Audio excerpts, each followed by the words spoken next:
बुलाइए। माननीय राजनाथ सिंह जी भाई साहब, आपका स्वागत है, आपका अभिनंदन है। आइए, हमें संबोधित कीजिए।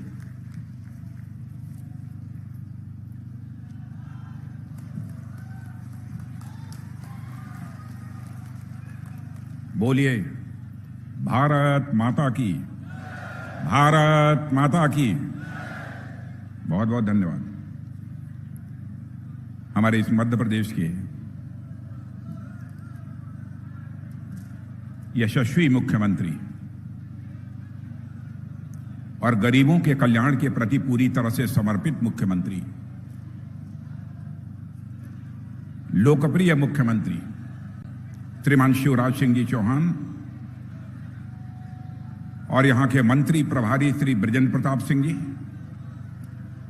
यहां की लोकप्रिय सांसद जो संसद में बराबर अपने क्षेत्र की समस्याओं को प्रभावी तरीके से उठाती रहती हैं, ऐसी श्रीमती रीति पाठक जी, श्री अजय प्रताप सिंह जी राज्यसभा के सांसद, श्री शीर्ष कांतिदेव सिंह जी प्रदेश उपाध्यक्ष, श्री रणवीर सिंह जी रावत, श्री राम सिमरन जी गुप्ता, श्री प्रज्ञा त्रिपाठी, श्री राम लल्लू वैस, श्री कुंवर सिंह जी, श्री अमर सिंह जी, श्री सुभाष चरित्र जी और इस सार्वजनिक सभा में मौजूद मेरे सभी सम्मानित बहनों एवं भाइयों, सिंगरौली की किसी सार्वजनिक सभा को संबोधित करने के लिए लंबे अरसे के बाद आप सबके बीच खड़ा हुआ। जब श्रीमती रीति पाठक का चुनाव हो रहा था लोकसभा का, उस दौरान मैं आप सबके बीच आया था और मैंने यह कहा था कि यदि रीति पाठक को आप भारी मतों से विजय दिलाएंगे तो मैं सिंगरौली की जनता के प्रति आभार व्यक्त करने के लिए मैं निश्चित रूप से आप सबके बीच में आऊंगा और आज मैं आप सबके बीच यहां पर मौजूद हूं। बहनों भाइयों, शिवराज सिंह जी चौहान ने मुझे आमंत्रित किया कि हम गरीबों के कल्याण में कुछ कार्यक्रम हमने हाथ में लिए हैं और बहुत सारी ऐसी योजनाएं हैं जिनका शिलान्यास होगा, लोकार्पण होगा, गरीबों को भूमि आवंटित की जाएगी और उस कार्यक्रम में आप शिरकत कीजिए। इसलिए आज आप सबके बीच में यहां पर मौजूद हूं। लेकिन आज जो यह दृश्य अपनी आंखों के सामने मैं देख रहा हूं बहनों भाइयों, मैं कह सकता हूं यह जनसभा नहीं है बल्कि जन सैलाब अपनी आंखों के सामने देख रहा हूं। इसकी हमने कल्पना नहीं की थी कि सिंगरौली में इतना बड़ा जन सैलाब हमको देखने को मिलेगा।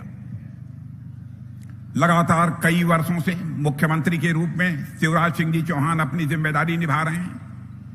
वह कैसा काम कर रहे हैं यह मुझे बताने की जरूरत नहीं है, क्योंकि जब भी विधानसभा का चुनाव होता है इस मध्य प्रदेश की जनता अपने आप उन्हें सर्टिफिकेट देती है, एक अच्छा काम करने की सर्टिफिकेट देती है और बराबर वह विजय हासिल करते हैं। उनके बारे में मैं जितना भी कहूं, जमीन से जुड़कर काम करने वाला कार्यकर्ता शिवराज सिंह चौहान आज से नहीं है, बल्कि भारतीय जनता पार्टी में जब युवा मोर्चे के कार्यकर्ता के रूप में काम कर रहे थे तब से मैं शिवराज सिंह जी चौहान को मेरे बहनों भाइयों देख रहा हूं। यदि मैं कहूं कि जैसे हमारे प्रधानमंत्री जी मोदी जी, वैसे ही हमारे शिवराज सिंह जी चौहान, इन लोगों की सरकार पूरी तरह से गरीबों के कल्याण के प्रति समर्पित है, तो यह कहना भी अतिशयोक्तिपूर्ण नहीं होगा। जो भी योजनाएं चाहे हमारे प्रधानमंत्री चलाते हों, राज्य में हमारे मुख्यमंत्री शिवराज सिंह जी चलाते हों, मैं देखता हूं हर योजना का केंद्र बिंदु यदि कोई होता है इस राज्य का अथवा इस देश का, गरीब व्यक्ति होता है।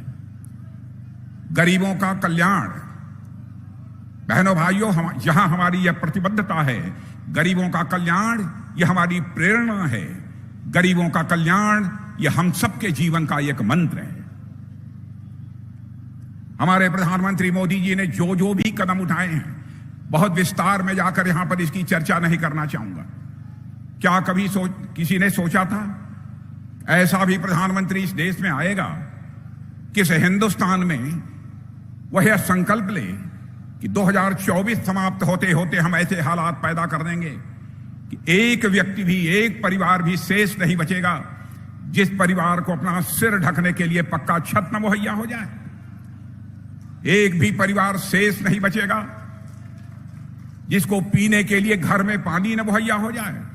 एक परिवार भी ऐसा शेष नहीं बचेगा जिस परिवार की माताएं बहनें लकड़ी जलाकर, अंगीठी जलाकर वो अपना भोजन नहीं पकाएंगी, बल्कि गैस सिलेंडर के माध्यम से अपना भोजन पकाएंगी। इसकी क्या कभी किसी ने कल्पना की थी?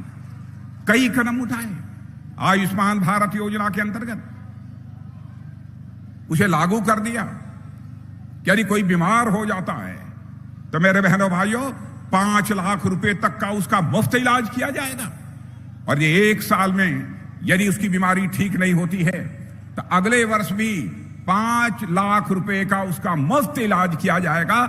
भारत ही नहीं, दुनिया के किसी भी देश में इस प्रकार की योजना बहनों भाइयों देखने को आपको नहीं मिलेगी। कई ऐसे अद्भुत कार्य हमारी सरकार ने किए हैं बहनों भाइयों, जो कुछ भी कहा जाए इसके बारे में वह कम है। आज ऊर्जा की राजधानी इस सिंगरौली में हम यहां पर मौजूद हैं। हितग्राही सम्मेलन यह हो रहा है। लगभग 27,000 से अधिक परिवारों को आज शिवराज जी ने भूमि आवंटित किया है। यदि यहां के मुख्यमंत्री शिवराज जी की गरीबों के कल्याण के प्रति प्रतिबद्धता न होती तो मैं समझता हूं कि यह पुनीत कार्य वह किसी भी सूरत में न करते। तरह तरह के प्रलोभन देकर नेताओं ने जनता का समर्थन हासिल किया है बहनों भाइयों। इधर उधर के वादे करके लोगों का जनता उन्होंने समर्थन हासिल किया है। लेकिन भारतीय जनता पार्टी हिंदुस्तान की एक ऐसी राजनीतिक पार्टी है बहनों भाइयों, जो कहती है उसे करके दिखाती है। और मैं दावे के साथ कह सकता हूं कि हमारे घोषणा पत्रों को के पन्नों को पलटकर यदि कोई देखे, यह देखेगा चुनाव के समय अपने घोषणा पत्र में जो भी बातें करते हैं, हम जो भी वादे करते हैं, अक्षरशः हम अपने वादे को पूरा करते हैं मेरे बहनों भाइयों। हमारे कृति और कथन, हमारे कथनी और करनी में अंतर नहीं होता है। आजाद भारत के इतिहास में नेताओं की कथनी और करनी में अंतर होने के कारण ही भारत की राजनीति और भारत के नेताओं पर से जनता का विश्वास धीरे धीरे समाप्त होता चला गया। लेकिन हमारी भारतीय जनता पार्टी ने भारत की राजनीति में पैदा हुए इस विश्वास के संकट को चुनौती के रूप में स्वीकार किया बहनों भाइयों। और भारत ही नहीं, दुनिया का कोई व्यक्ति यह नहीं कह सकता कि भारतीय जनता पार्टी ने चुनाव के समय जो कुछ भी कहा था उस वादे को पूरा नहीं किया। हमारे घोषणा पत्रों को उठाकर आप देखिए, जब जो कहा सब किया। आज शिवराज सिंह जी चौहान ने 4,000 रुपया किसानों के खाते में डाला है। प्रधानमंत्री किसान सम्मान निधि के अंतर्गत हमारे प्रधानमंत्री प्रतिवर्ष हर किसान के खाते में 6,000 रुपया जमा कर रहे हैं। वहीं पर हमारे यहां के शिवराज सिंह चौहान जैसा मुख्यमंत्री है जिसने फैसला किया 6,000 तो हमारे प्रधानमंत्री जी दे रहे हैं, तो 4,000 मैं मध्य प्रदेश के किसान भाइयों को प्रतिवर्ष मैं अतिरिक्त मुहैया कराऊंगा। क्या यह छोटी बात है? इससे बड़ी और संवेदनशीलता किसी मुख्यमंत्री की क्या हो सकती है? बहनों भाइयों, मैं आपको याद दिलाना चाहता हूं, राजीव गांधी भारत के प्रधानमंत्री थे। एक बार राजीव गांधी ने चिंता व्यक्त करते हुए यह कहा था, क्या करें, हम ऊपर से 100 पैसा भेजते हैं लेकिन नीचे पहुंचते पहुंचते 14 पैसा बामुश्किल लोगों की जेबों में पहुंच पाता है, लोगों तक पहुंच पाता है। यह चिंता उन्होंने व्यक्त की थी। लेकिन आज हमारे प्रधानमंत्री नरेंद्र मोदी जी ने वह करिश्मा करके दिखाया है बहनों भाइयों, कि आज यदि 100 रुपया दिल्ली के बैंक के खातों से चलता है तो 100 का 100 पैसा, 100 का 100 रुपया आपके खाते में पहुंचता है। भ्रष्टाचार को भाषण देकर समाप्त नहीं किया जा सकता। भ्रष्टाचार को कम करना है तो भाषण से भ्रष्टाचार कम नहीं होगा।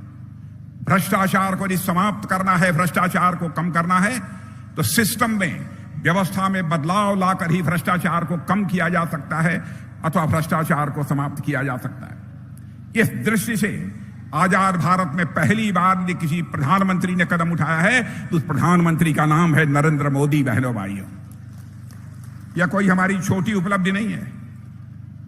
फैसला किया है हमारी सरकार ने, हिंदुस्तान का एक भी जिला शेष नहीं बचेगा जिस जिले में कम से कम एक मेडिकल कॉलेज न खुल जाए। हर राज्य में जितने एम्स थे, आज राज्यों में बड़ी संख्या में नए नए एम्स खुलते जा रहे हैं। और आज तक आपको जानकर खुशी होगी कि 648 मेडिकल कॉलेज भारत में अतिरिक्त बनकर तैयार हो गए हैं।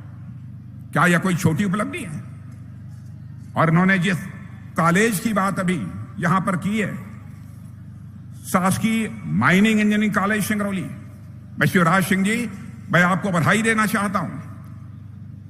आपके सिंगरौली के शासकीय माइनिंग इंजीनियरिंग कॉलेज के जो छात्र निकलेंगे वह केवल सिंगरौली के माइनिंग में काम नहीं करेंगे, यहां के ही ऊर्जा क्षेत्र में काम नहीं करेंगे, बल्कि सारे हिंदुस्तान के हर क्षेत्र में जाकर अपनी भूमिका निभाएंगे और दुनिया के दूसरे देशों में भी एक्सपर्ट बनकर वह जाएंगे और वहां के लोगों को भी अन्य प्रकार की तकनीकी सहायता भी वह मुहैया कराएंगे।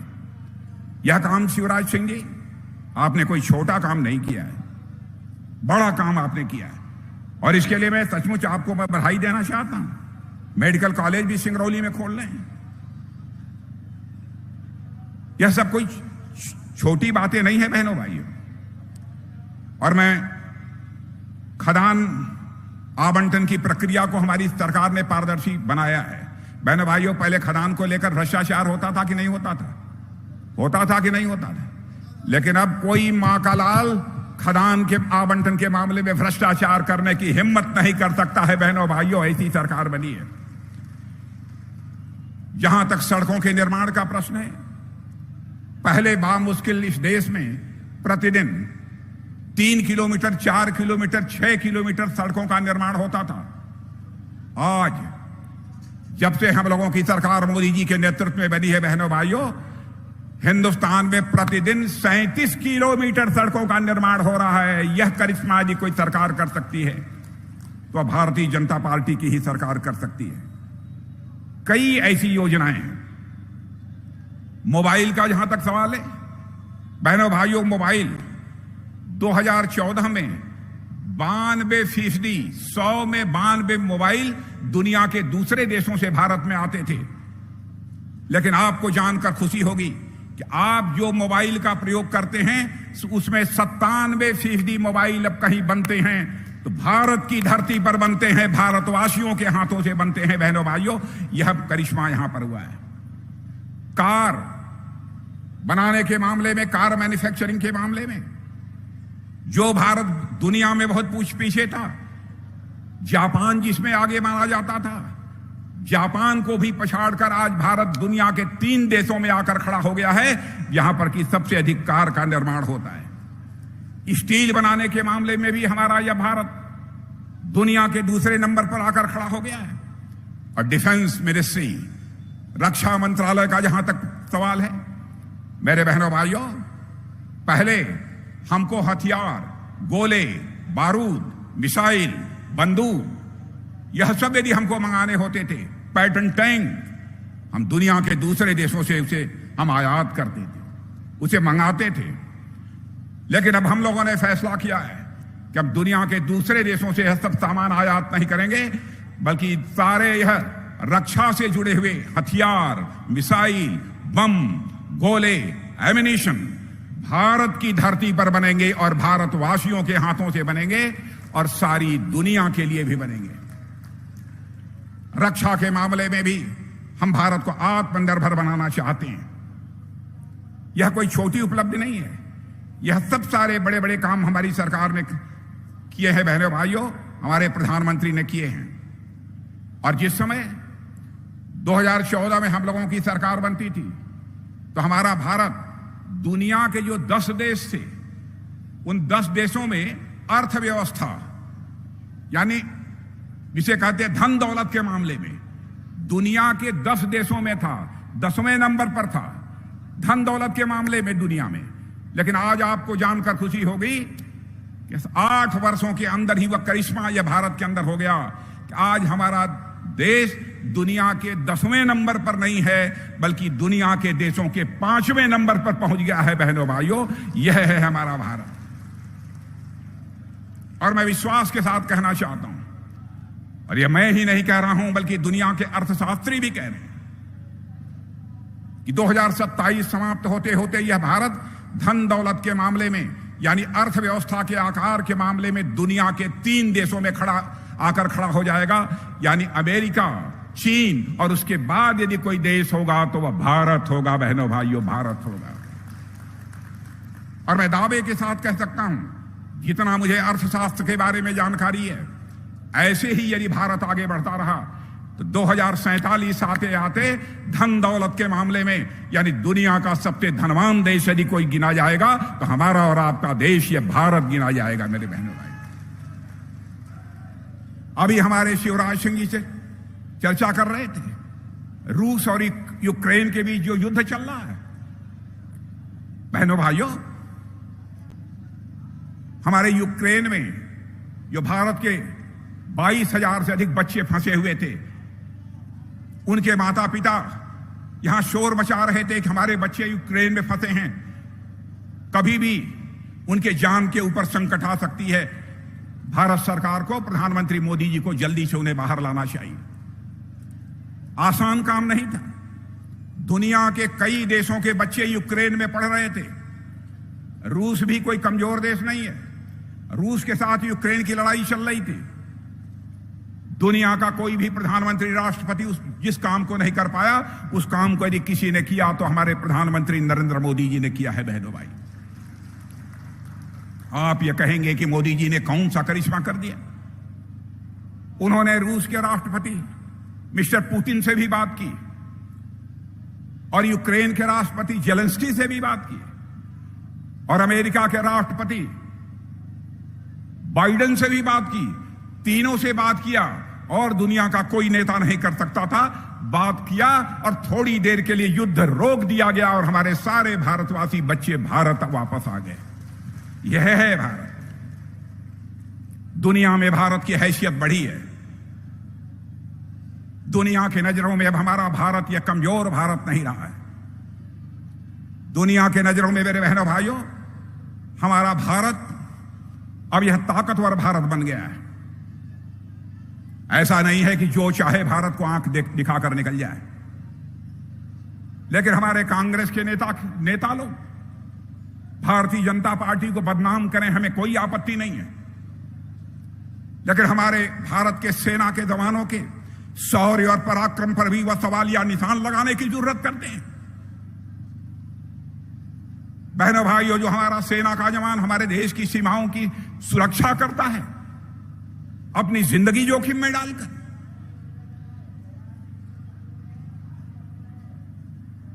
क्या क्या बातें कांग्रेस के नेताओं ने की हैं। और एक नेता जो इसमें भारत जोड़ो यात्रा पर निकले हुए बहने, जैसे पता नहीं क्या हो गया उनको। देश का रक्षा मंत्री होने के नाते मैं खुलकर नहीं बतलाऊंगा, लेकिन मैं साफ कर देना चाहता हूं बहनों भाइयों, जो भी इस बार युद्ध हुआ है, चाहे भारत चीन के साथ, उसमें जिस शौर्य पराक्रम का परिचय हमारी सेना के जवानों ने दिया है बहनों भाइयों, यदि मैं उसकी चर्चा किसी के सामने मैं कर दूं, सबका सीना चौड़ा हो जाएगा हर भारतीय का। बहनों भाइयों, वह करिश्माई काम किया है। और मैं आपसे भी अनुरोध करना चाहूंगा, एक बार हाथ उठाकर तालियां बजाकर भारत के सेना के जवानों की हौसला अफजाई की जानी चाहिए, उनका स्वागत किया जाना चाहिए। भारत अब पहले जैसा भारत नहीं रहा है, जो चाहे वह आंख दिखाकर निकल जाए, वैसा भारत नहीं है। भारत अब बदल चुका है मेरे बहनों भाइयों, आप यकीन रखना। और अब तक जिस शौर्य पराक्रम का परिचय हमारे जवानों ने दिया है, अद्भुत है। लेकिन बार बार उस सेना के बारे में इधर उधर की बातें की जाती हैं। मेरी समझ में नहीं आता क्या हो गया है इन लोगों को। अंतर्राष्ट्रीय जगत में, सारी दुनिया में भारत का कद ऊंचा हुआ है मेरे बहनों भाइयों। अंतर्राष्ट्रीय जगत में भारत की प्रतिष्ठा बढ़ी है। आप यहां के लोग भी यदि दुनिया के दूसरे देशों में रहते होंगे, आप उनसे पूछिए कि देश के रक्षा मंत्री राजनाथ सिंह आए थे, बोल कर गए हैं, क्या यह सच है कि नहीं है। पहले भारत कुछ बोलता था तो दुनिया भारत की बातों को गंभीरतापूर्वक नहीं सुनती थी। अब भारत बोल रहा है, कमजोर देश है, जो सुनना चाहिए उसको भी लोग अनसुना कर देते थे। लेकिन आज अंतर्राष्ट्रीय जगत में भारत की वह हैसियत बनी है कि अंतर्राष्ट्रीय मंचों पर यदि कुछ भारत बोलता है मेरे बहने भाइयों, तो दुनिया कान खोलकर सुनती है भारत बोल क्या रहा है। यह भारत की हैसियत बड़ी है।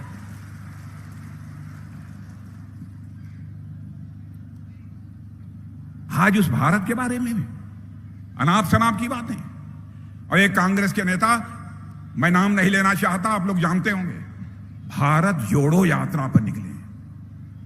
बहनों भाइयों, भारत हमारा टूट रहा है। मैं आपसे पूछना चाहता हूं, आपसे पीछे के लोगों से मैं पूछना चाहता हूं, क्या हमारा भारत टूट रहा है?